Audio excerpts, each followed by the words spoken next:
Depuis 20 ans, de nombreuses méga-églises africaines se développent en France et en Europe. Ces églises ont une mission précise, voir le cœur des Européens revenir à Dieu.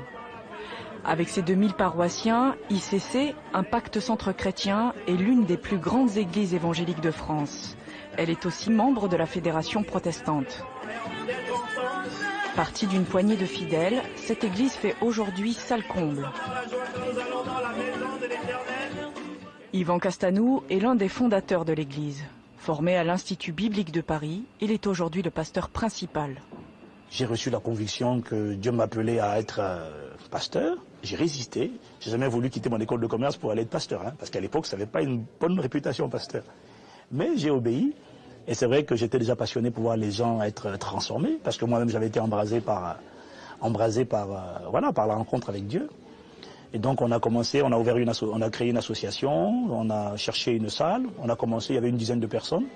Et puis voilà, aujourd'hui, on en est. Tout ce qui vient de Dieu, ça part toujours petit pour s'étendre après. Entre deux cultes, il peaufine sa prédication avant d'entrer en scène. Dans la régie télé, la diffusion du culte en direct peut commencer. Ok, on y va tout le monde, décompte pour le streaming et le record. 5, 4, 3, 2, 1, on enregistre. Dans la salle, des Congolais, des Ivoiriens, mais aussi des Antillais et quelques Français métropolitains.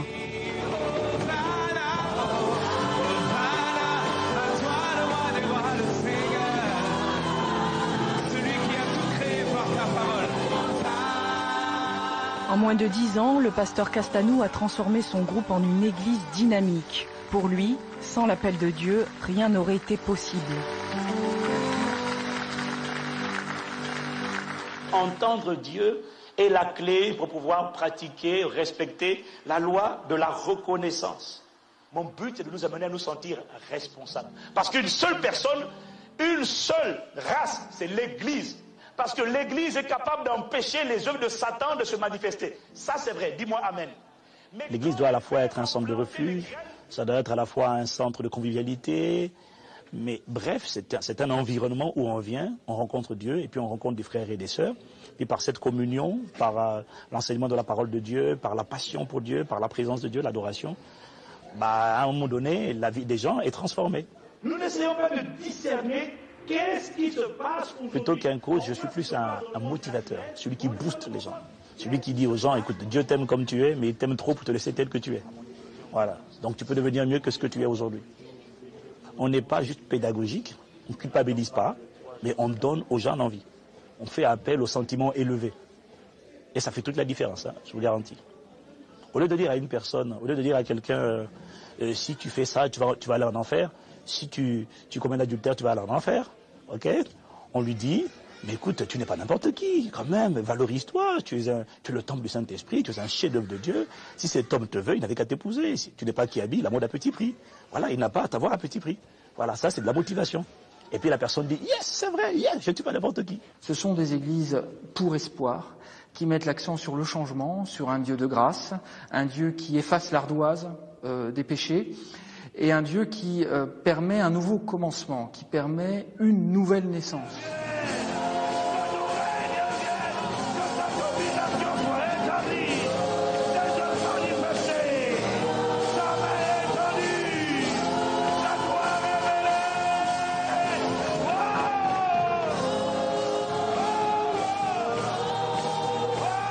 La réussite avec Dieu, c'est d'abord être capable de s'attacher à Dieu et de vivre sur la terre pour faire sa volonté. Quand je parle de réussite, ce que j'essaie de dire aux gens, c'est juste qu'en fait, quand on vient à Christ, il transforme notre vie et tous les domaines de notre vie doivent être impactés et doivent porter du fruit. Le mot impact, c'est un mot de la communication, mais c'est un mot militaire, qui a cette idée d'un évangile puissant, d'un évangile qui frappe. Et si vous prenez tous les mots de la charte, vous êtes étonné de voir combien on parle de puissance, on parle d'efficacité. Depuis 5 ans, Philippe Lépine est l'un des rares serviteurs blancs de l'Église. Une fois par semaine, il anime des cours bibliques pour éclairer les nouveaux convertis. Un enseignement conçu par le pasteur Castanou. C'est Dieu, il est un. C'est la Trinité. Dieu est un, mais il est révélé en 3 personnes, distinctes mais totalement, c'est-à-dire unies. Le Père, le Fils, le Saint-Esprit. Jésus a toujours localisé... Pour toucher les gens, il faut annoncer l'évangile de manière simple, de manière pratique, de manière assimilable. C'est des principes simples de vie qu'on enseigne chaque dimanche. Et quand ils sortent de là, ils savent ce qu'ils peuvent mettre en pratique. On est dans la logique de répandre la culture du royaume. C'est une culture, c'est pas une religion, c'est une culture. C'est-à-dire c'est un système de pensée, c'est un mode de vie. En fait, être chrétien, véritablement, pas au sens religieux du terme, mais au sens biblique du terme, ce n'est pas aller à l'église tous les dimanches. Être chrétien, être en Christ, c'est un style de vie. C'est manifester le style de vie de Christ sur la terre. C'est quoi le signe qui montre que nous avons reçu le Saint-Esprit? Moi, le Saint-Esprit m'aide à rendre chaque partie de ma vie à l'image de ce que Dieu veut faire. Dieu veut accomplir sa volonté dans ma vie par le Saint-Esprit, mais il a besoin de mon accord. Et moi, donc, je cherche à synchroniser ma volonté avec sa volonté pour que Dieu puisse se manifester en moi. Chez les Africains, la présence du sacré, la présence du divin est immédiate. Et ils vont trouver des Françaises et des Françaises qui sont à la recherche de ce genre de pratiques thérapeutiques, hein, des communautés de guérison, d'accueil. On va écouter les malheurs des gens, les problèmes de couple, les problèmes de santé. On a eu du monde, par exemple, quand on a fait à l'époque un enseignement sur le couple. Les 4 piliers d'un mariage réussi. Voilà. Ça, c'est des trucs pratiques qu'on n'enseigne pas de manière traditionnelle dans les églises. Mais basés sur la Bible. C'est pas du développement personnel, c'est la Bible. Nous allons vous bénir comme il se doit au travers d'un chant. À la fin de chaque culte, les nouveaux arrivants sont chaleureusement accueillis par l'Assemblée. Je rappelle qu'il faudra agiter bien haut afin que nous puissions diriger toutes nos bénédictions vers vous. Seigneur, tu vois nos âmes sont ici. Vous avez fait le bon choix en venant dans la maison du Seigneur. Jésus a dit, allez et faites de toutes les nations des disciples. Vous serez mes témoins, pas des théoriciens, des témoins. Voilà. La religion, il y a le côté théorie, vous voyez. Il n'y a pas le côté pratique, témoin, témoignage. Et nous, on met l'accent sur la construction des gens pour que ces gens-là deviennent des témoins là où Dieu les a placés. Est-ce qu'on arrive à toucher de nombreux fidèles blancs de souche? Oui. Beaucoup, à mon avis pas assez. Mais ça viendra. Déjà ça vient, puis ça continuera de se renforcer. Pour assurer son expansion, ICC développe des cellules de maison appelées groupes d'impact. Dans la région parisienne, il en existe 80. Entièrement dévoué à son église, Philippe encadre 3 de ces groupes dans l'Essonne. Souvent, le défi des méga-churches, c'est d'arriver à faire en sorte que les membres ne soient pas perdus dans une masse, mais retrouvent cette capacité à se relier les uns à les autres pour répondre à des questions qu'on ne peut pas traiter. Le groupe d'impact, c'est l'expression en fait d'ICC, mais à une échelle beaucoup plus réduite et qui a une vision un peu missionnaire, c'est de se déployer sur le terrain. Bonsoir, bonsoir. Bonsoir. Vous allez bien? Bien, béni. Avant toute chose, vraiment, nous saluons la présence du Saint-Esprit qui est là. Sans lui, vous savez, on pourrait partir. Hein. Ça ne serait pas grand-chose.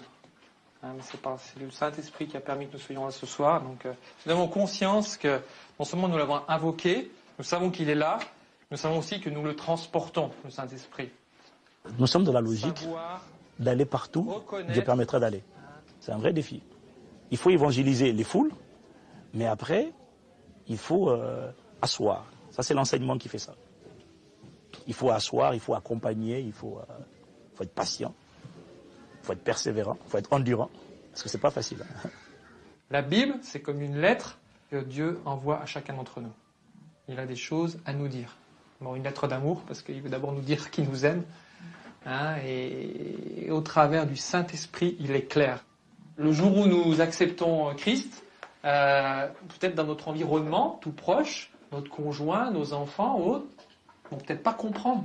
En Christ maintenant, il nous change. Nous n'allons plus utiliser la ruse, nous allons marcher avec intégrité, avec vérité, par la puissance du Saint-Esprit. Donc, ce sont des églises qui s'inscrivent dans une logique absolument universaliste. L'ambition est très clairement d'impacter l'ensemble de la société française et pas uniquement une clientèle refermée sur elle-même. Pour exporter le modèle ICC et toucher un plus large public, le pasteur utilise des moyens de communication modernes. Tous les dimanches matins, l'église déploie son arsenal technologique pour diffuser les cultes hors des frontières. Ok, la carte, tu la suis, c'est super.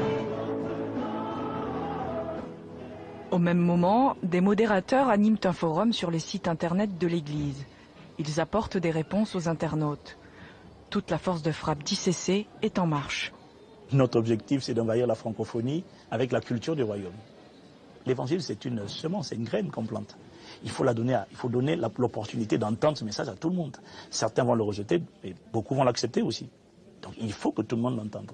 D'où les canaux comme Internet, les Facebook, en fait, tout ce qui permet d'accélérer, de propager la proclamation de la bonne nouvelle. On a 20 000 connexions sur le site d'Impact Centre Chrétien chaque semaine. Donc il y a plus de monde à l'extérieur, en réalité, qu'à l'intérieur. Parce que dans tous nos campus rassemblés aujourd'hui, on a à peu près 4 000 personnes. C'est au cœur de l'Europe, à Bruxelles, que la dynamique de croissance de l'Église prend toute son ampleur. Il y a un peu plus d'un an, ICC a ouvert un campus, une église filiale. Aujourd'hui, on a des demandes d'ouverture de campus un peu partout. Et Bruxelles était une demande pressante. Et puis, il y avait un pasteur qui était disposé à y aller. Donc, on a obéi. Je veux que mon témoignage soit connu de tous, afin que ton nom soit connu de tous au travers de ma vie. Alors je veux t'acclamer encore.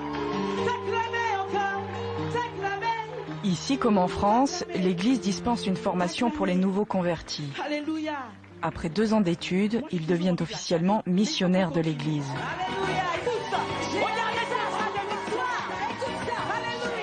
Ce matin, on célèbre la première promotion de l'école biblique d'ICC Bruxelles.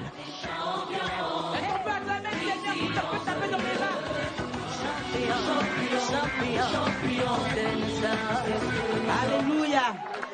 Ce sont des témoins. Pour l'occasion, le pasteur Castanou a fait le déplacement pour les récompenser.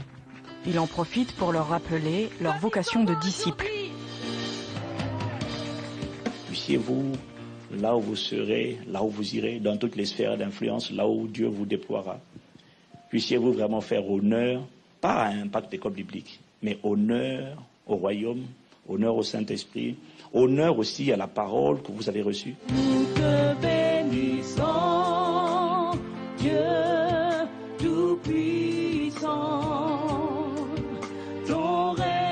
L'œuvre du pasteur Castanou est en pleine expansion. Bruxelles n'est que le commencement d'une longue série d'ouvertures. Ici, l'évangélisation en retour prend tout son sens. Je crois qu'on peut dire qu'on est dans une logique d'évangélisation en retour. Parce que si on ne l'était pas, ça veut dire que des gens comme nous, qui avons trouvé la foi, certains ont trouvé ça en Afrique, d'autres l'ont trouvé ici. Si on n'était pas dans une logique d'évangélisation de l'Europe, de la France, on serait reparti en Afrique être pasteur. Or, la réalité, c'est que c'est ici que Dieu nous a établis. Et je crois que c'est bien de restituer ce qu'on a reçu. C'est un processus de longue date, lent, qui, sur une population de 60 millions d'habitants, ne produit pas un basculement, mais c'est significatif. C'est très visible dans la région parisienne, ça l'est moins dans des régions de vieux terroirs protestants, mais je pense que c'est un phénomène de fond. Je pense que l'évangélisation à l'envers, ce n'est pas simplement un slogan, c'est véritablement une dynamique d'avenir, c'est l'avenir chrétien de l'Europe à bien des égards. Je crois qu'après la christianisation de l'Afrique par l'Europe, on va assister au cours du XXIe siècle à la rechristianisation ou la christianisation tout court du vieux continent par ces nouvelles églises africaines florissantes qui envoient de jour en jour plus de missionnaires, plus de prophètes et de prophétesses vers l'Europe. À l'est de l'Europe, en Ukraine, l'évangélisation en retour donne des résultats inattendus. Depuis la chute du communisme, le pays est devenu un Eldorado pour les missionnaires évangéliques étrangers. Sur ce terreau favorable, un Nigérian a bâti son empire religieux. Il s'appelle Sunday Adelaya et l'ambassade de Dieu est son œuvre. En moins de 15 ans, ce pasteur a construit 400 lieux de culte à travers tout le pays. Aujourd'hui, 100 000 Ukrainiens fréquentent son église.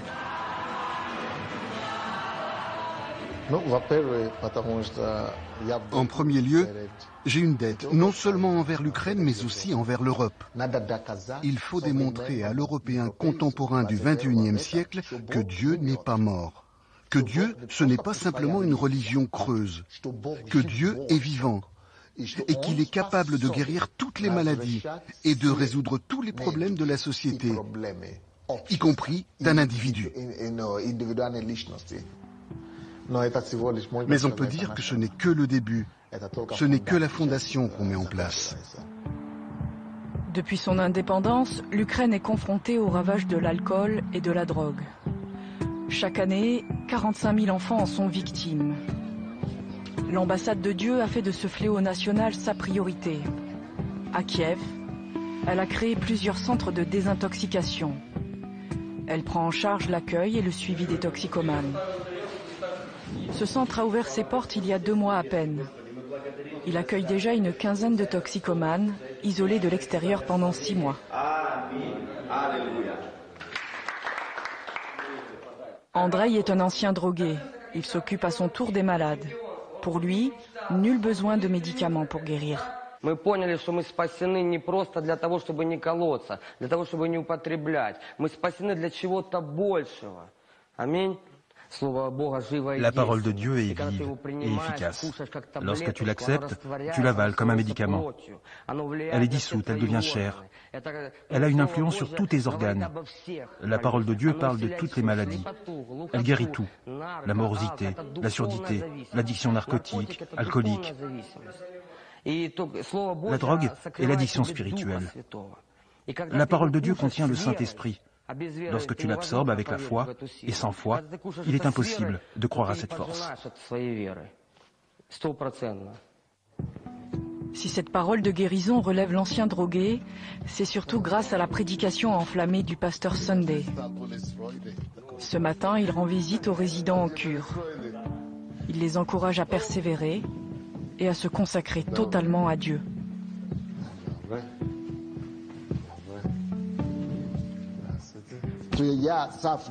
Je suis venu ici de l'Afrique et grâce à ce que j'ai commencé à réaliser ici, vous tous, vous avez pu recevoir le salut. Ne voulez-vous pas sauver les autres à votre tour? Avez-vous envie de le faire ou non? Dieu vous a fait sortir du royaume des ombres. Il faut maintenant vraiment s'accrocher à Dieu de toutes vos forces. Je n'ai rien d'autre à dire. Il faut que vous vous accrochiez à Dieu, je ne sais pas, sinon, vous êtes foutus. A to Hana konkretne bude. Ja daju ih sve tvoji ruke. Чтобы с этого места пошло такое движение, которое прикоснется ко всей Европе, прикоснется и изменит жизнь миллионов. И дай каждому из них, Господь, стать инструментом, который ты будешь использовать, чтобы являть твою славу и силу до края земли. Тебе слава и хвала Божия во имя Иисуса Христа. Аминь. Прославляй за исцеление, за освобождение святых. Мы благодарим за наши семьи. Это вот вера, принципы Библии. Ce sont la foi et les principes de la Bible qui conquièrent les âmes. Cela ne se fera pas par la conquête physique. Mais je voudrais dire que c'est le retour aux idées de la réforme du XVIe siècle, ou plutôt une renaissance. Je me vois comme une nouvelle génération de réformateurs du XXIe siècle. C'est la même religion proclamée par Jean Calvin, Martin Luther et John Fox. Ce sont des réformateurs.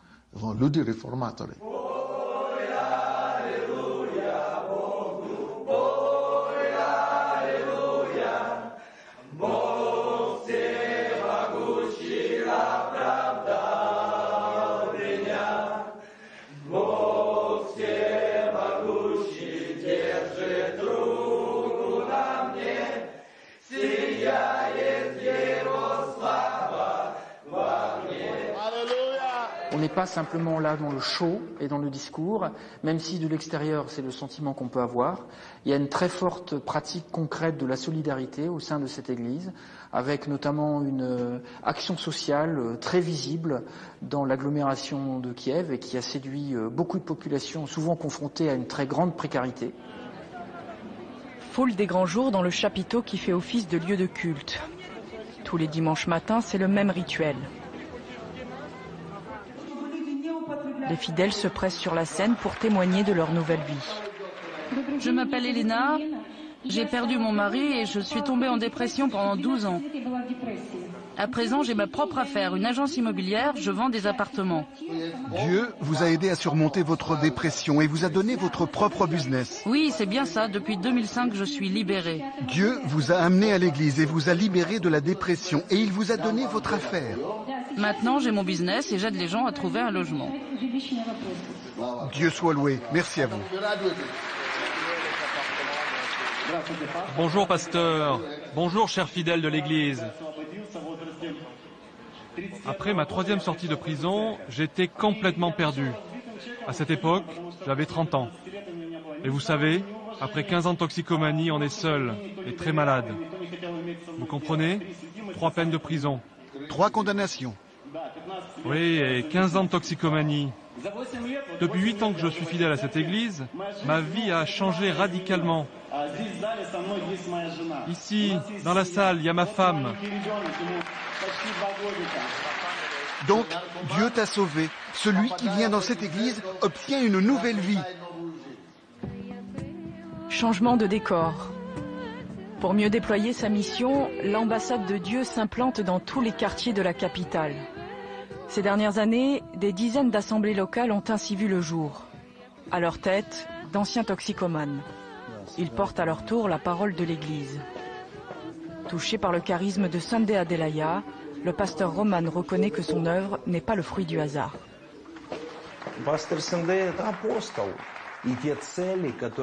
Le pasteur Sunday est un apôtre. Ses objectifs ont été reçus du ciel, c'est évident.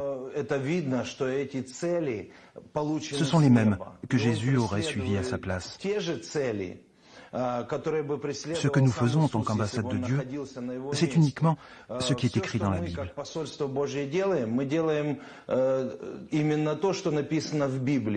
Вы знаете, если мы хотим быть победителями, а мы призваны быть победителями, церковь является инструментом для завоевания мира. L'Église est un instrument à conquérir le monde.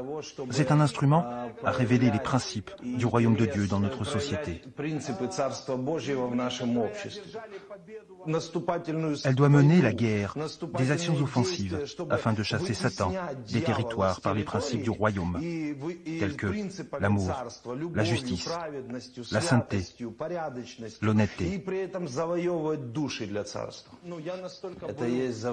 Et cela passe par la conquête des territoires et des âmes humaines.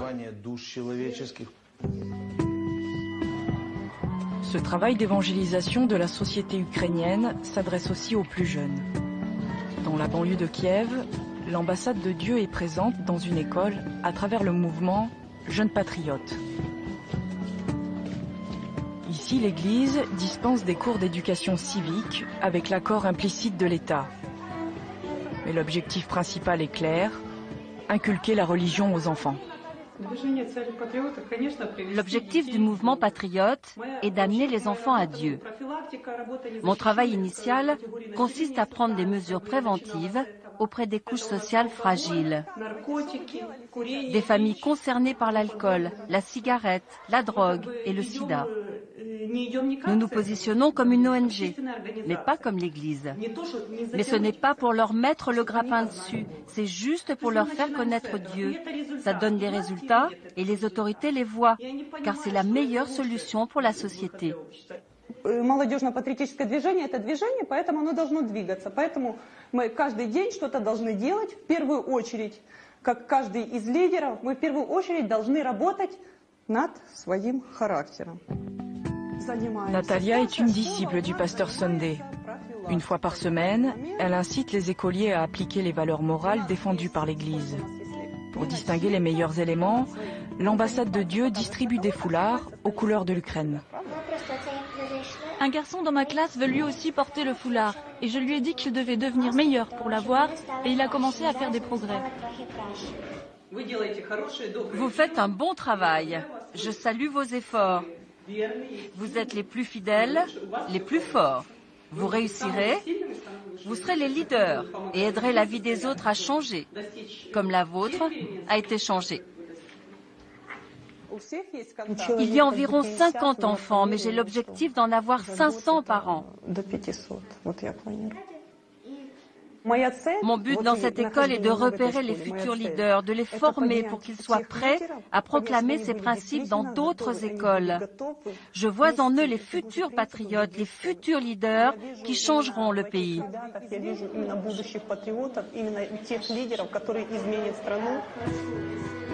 Pour diffuser sa doctrine religieuse, l'Église n'hésite pas à se servir du sentiment patriotique.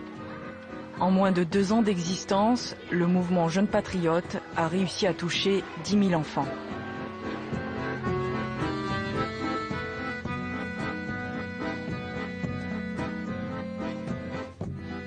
Chaque dimanche, l'ambassade de Dieu attire de nouveaux venus. Le public, toujours plus nombreux, se presse à ses portes. Parmi eux, des personnes en perte de repères, mais aussi de jeunes cadres en quête de sens. C'est un jour très important dans votre vie. C'est le jour de votre naissance spirituelle. Ce sera un jour très heureux pour vous. Vous vous êtes tourné vers Dieu, c'est un virage à 180 degrés. Vous apprendrez comment parler à Dieu, comment l'aimer et le comprendre. Il deviendra votre ami. Les alcooliques et les toxicomanes ont un grand potentiel. Et Dieu nous a ordonné de les amener à lui.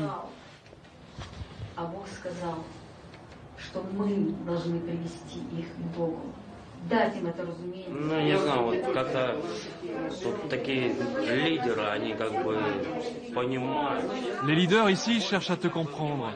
Ils te consacrent toute leur attention. Quand je leur dis que je suis tenté de me droguer à nouveau, on prie ensemble et l'envie me quitte. Mais la tentation revient.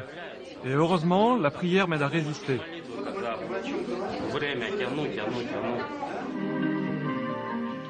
Et pour les amener à la conversion immédiate, l'Église n'hésite pas à jouer sur l'émotion.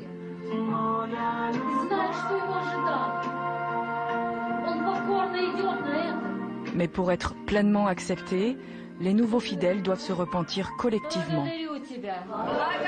Dieu soit loué, je te remercie de m'avoir accueilli dans ta famille. Dieu, je te remercie de m'avoir pardonné tous mes péchés.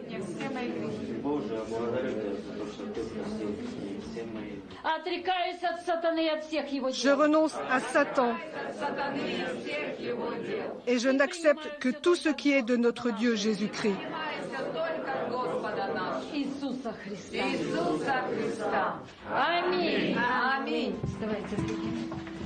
Depuis 20 ans, la mission d'évangélisation du pasteur Sunday permet à son Église de s'enraciner durablement dans la société ukrainienne. Désormais, l'ambassade de Dieu peut conquérir le reste de l'Europe. L'ambassade de Dieu à Kiev est un exemple flagrant du fait que cette évangélisation inversée n'est pas simplement un outil rhétorique, mais véritablement une stratégie qui, à moyen terme, a et aura des effets sur les populations européennes.